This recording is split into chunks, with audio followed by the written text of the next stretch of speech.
Background music இந்த சீரிஸோட தன்மைக்கு ஏத்த மாரி சூப்பரா இருந்ததுன்னே சொல்லலாம். ஏன்னா, ஒவ்வொரு எபிசோட்லயும் அந்த சீனுக்கு ஏத்த மாரியான பேக்கிரவுண்ட் மியூசிக் சூப்பரா இருந்தது.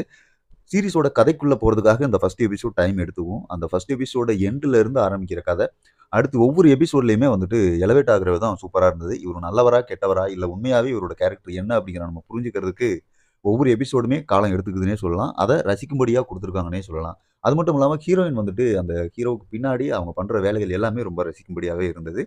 அதே மாரி ஒவ்வொரு எபிசோடு முடியிற டைமும் வந்துட்டு உங்களுக்கு செம்ம ட்விஸ்ட்டா இருந்ததுன்னே சொல்லலாம். நம்ம எதிர்பார்க்காத ஒரு சீன வச்சு ட்விஸ்ட்டா இருந்ததுன்னு குறிப்பா 4, 5, 6வது எபிசோடு வேற லெவல்ல இருந்ததுன்னு சொல்லலாம். 7வது எபிசோட்ல ஹீரோவோட நடிப்பும், அந்த எண்டுக்கு முன்னாடி வர ஒரு சீனுமே வந்துட்டு யாருமே எதிர்பார்க்காத அளவுக்கு கொஞ்சம் கொடூரமா இருந்ததுன்னே சொல்லலாம். 8வது எபிசோட் முடிச்ச விதமும் நீட்டா இருந்ததுன்னே சொல்லலாம். ஆனா, இதுல ஒரு குறை இருக்கு அப்டின்னா, இந்த சீரிஸ் வந்து கொஞ்சம் மெதுவா நகர்ற மாரி தான் டைம் இருக்கும்.